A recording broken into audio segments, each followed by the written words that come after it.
요한복음 6장. 그 후 예수님은 디베랴 바다라고도 하는 갈릴리 바다 건너편으로 가셨다. 그러자 많은 군중이 병든 사람을 고치는 기적을 보고 예수님을 따랐다. 예수님은 산으로 올라가 제자들과 함께 앉으셨다. 마침 유대인의 명절인 유월절이 다가왔다. 예수님은 수많은 군중이 자기에게 몰려오는 것을 보시고 빌립에게 이 사람들을 먹일 만한 빵을 우리가 어디서 살 수 있겠느냐 하고 물으셨다. 사실 예수님은 하실 일을 미리 다 알고 계시면서도 빌립의 마음을 떠보려고 이렇게 물으신 것이다. 빌립은 예수님께 한 사람에게 조금씩 나누어 준다고 해도 200데나리온어치의 빵으로도 부족할 것입니다. 하고 대답하였다. 이때 예수님의 제자인 시몬 베드로의 동생 안드레가 예수님께 이렇게 여쭈었다. 여기에 보리빵 5개와 작은 물고기 2마리를 가진 어린이가 있습니다. 그러나 그것을 가지고 어떻게 이 많은 사람을 먹일 수 있겠습니까? 그러자 예수님이 그들에게 사람들을 앉게 하라 하고 말씀하셨다. 그곳에는 풀이 많아 사람들이 앉았는데 그 수는 약 5,000명쯤 되었다. 예수님은 그 빵을 받아들고 감사 기도를 드리신 다음 앉은 사람들에게 원하는 대로 나눠주시고 또 물고기도 그렇게 하셨다. 사람들이 모두 실컷 먹었을 때 예수님이 제자들에게 남은 조각을 거두고 버리는 것이 없게 하라 하고 말씀하셨다. 그래서 제자들이 남은 조각을 걷어보니 보리빵 5개로 먹고 남은 부스러기가 12광줄이나 되었다. 예수님이 베푸신 이 기적을 보고 사람들은 이분이야말로 세상에 오실 바로 그 예언자이시다 하고 외쳤다. 예수님은 그들이 강제로 자기를 잡아 그들의 왕을 삼으려 한다는 것을 아시고 혼자서 다시 산으로 올라가셨다. 날이 저물자 제자들은 바닷가로 내려가 배를 타고 건너편 가버나움을 향해 떠났다. 날이 이미 어두워졌는데도 예수님은 아직 제자들에게 돌아오시지 않았다. 그때 강한 바람이 불어 파도가 일기 시작했다. 제자들이 배를 저어 4-5km쯤 갔을 때 예수님이 바다 위로 걸어오셨다. 배로 가까이 오시는 예수님을 보고 제자들이 무서워하자 예수님은 그들에게 나다 무서워하지 말아라 하고 말씀하셨다. 그래서 제자들은 기뻐하며 예수님을 배에 모셔들었다. 배는 곧 그들이 가려던 곳에 다다랐다.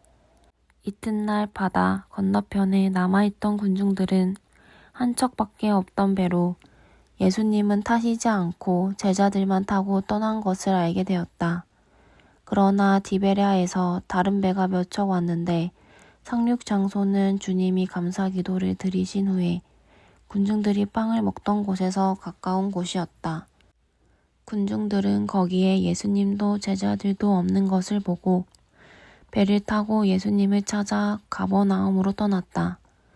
그들은 바다 건너편에서 예수님을 만나 물었다. 선생님, 언제 이곳에 오셨습니까?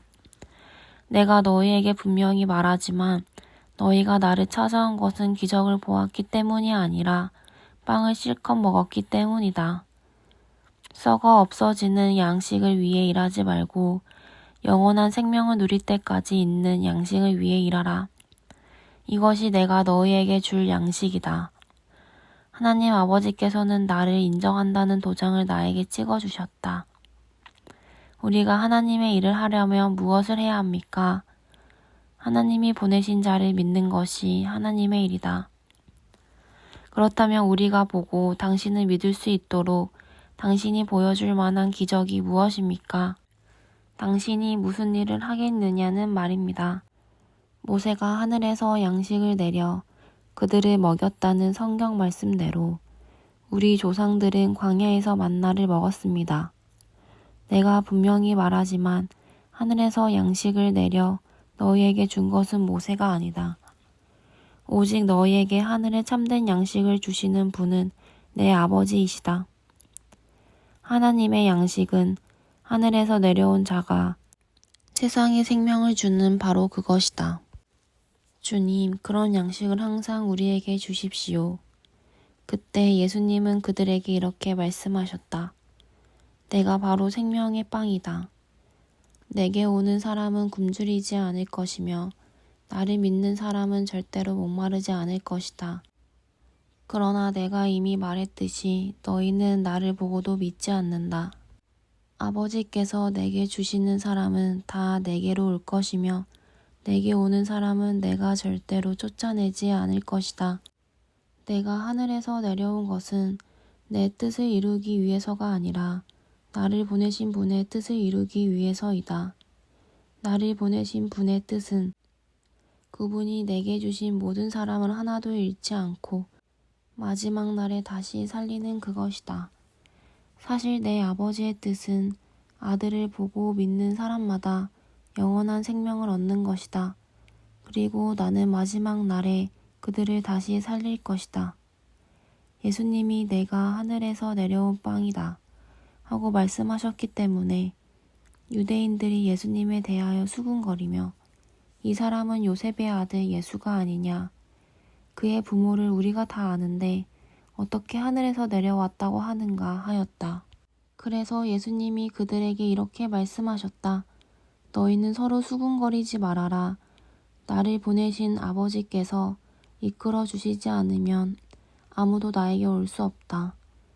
그리고 오는 그 사람은 내가 마지막 날에 다시 살릴 것이다.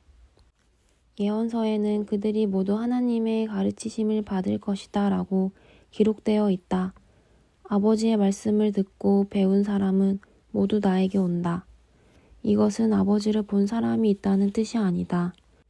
오직 하나님에게서 온 자만 아버지를 보았다. 내가 분명히 너희에게 말하지만 나를 믿는 사람은 영원한 생명을 가졌다. 나는 생명의 빵이다. 너희 조상들은 광야에서 만나를 먹었으나 모두 죽고 말았다. 그러나 하늘에서 내리는 양식을 먹는 사람은 죽지 않는다. 나는 하늘에서 내려온 살아있는 빵이다. 누구든지 이 빵을 먹는 사람은 영원히 살 것이다. 이 빵은 곧 세상의 생명을 위해 주는 내 살이다. 그러자 유대인들은 이 사람이 어떻게 자기 살을 먹으라고 우리에게 줄 수 있는가 하고 서로 논쟁하기 시작하였다. 그래서 예수님은 그들에게 다시 말씀하셨다. 내가 분명히 너희에게 말하지만 나의 살을 먹지 않고 나의 피를 마시지 않으면 너희 안에 생명이 없다. 누구든지 내 살을 먹고 내 피를 마시는 사람은 영원한 생명을 가졌다. 그래서 나는 마지막 날에 그를 다시 살릴 것이다. 그것은 내 살이 참된 양식이며 내 피는 참된 음료이기 때문이다. 내 살을 먹고 내 피를 마시는 사람은 내 안에 살고 나도 그 사람 안에 산다. 살아계신 아버지께서 나를 보내셔서 내가 아버지 때문에 사는 것과 마찬가지로 나를 먹는 사람도 나 때문에 살 것이다. 나는 하늘에서 내려온 빵이다. 너희 조상들은 만나를 먹고도 죽었으나 이것은 그런 것과 같은 것이 아니다. 이 빵을 먹는 사람은 영원히 살 것이다. 이것은 예수님이 가버나움 회당에서 가르치실 때 하신 말씀이다. 이 말씀을 듣고 여러 제자들이 이것은 정말 어려운 말씀이다. 누가 알아들을 수 있겠는가 하며 수군거렸다.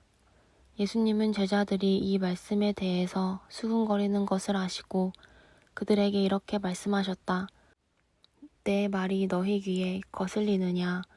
만일 내가 전에 있던 곳으로 올라가는 것을 본다면 어떻게 하겠느냐? 생명을 주는 것은 하나님의 영이며 인간의 육체는 아무 쓸모가 없다. 내가 너희에게 한 말은 영적인 생명에 관한 것이다. 그러나 너희 중에는 믿지 않는 사람들이 있다. 예수님은 믿지 않는 사람이 누구며 자기를 팔아 넘길 사람이 누군지 처음부터 알고 계셨다. 그러고서 예수님은 덧붙여 말씀하셨다. 그러므로 내가 너희에게 아버지께서 오게 해주시지 않으면 아무도 나에게 올 수 없다고 이미 말하였다. 이 말씀을 듣고 많은 제자들이 예수님을 떠나고 다시는 그와 함께 다니지 않았다. 그래서 예수님이 12제자에게 너희도 떠나고 싶으냐 하고 물으시자 시몬 베드로가 이렇게 대답하였다. 주님, 우리가 누구에게로 가겠습니까? 주님에게는 영원한 생명의 말씀이 있습니다. 우리는 주님이 하나님의 거룩하신 아들이라는 것을 믿고 알게 되었습니다. 그때 예수님은 내가 너희 12를 선택하지 않았느냐? 그러나 너희 가운데 한 사람은 마귀다. 하고 말씀하셨다. 이것은 가롯 사람 시몬의 아들 유다를 가리켜 하신 말씀이었다. 그는 비록 12제자 중 하나였으나 예수님을 팔아 넘길 사람이었다.